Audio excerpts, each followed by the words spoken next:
சத்தியம் நீதான் சகலமும் நீதான் நித்தியம் என்னில் நிலைப்பவன் நீதான் அருணாச்சலா உனை நாடினேன் அருணாச்சலா உனை நாடினேன் சிவலீலை செய்யாமல் சிறு ஏனையாட்கொள்ள சிறிதேனும் தயவோடு அருள்வாயப்பா சிறிதேனும் தயவோடு அருள்வாயப்பா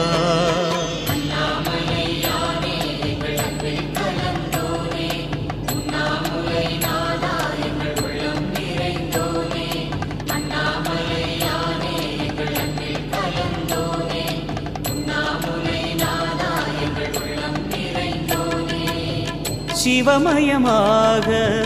தெரிகிறதே சிந்தையில் சிவயோகம்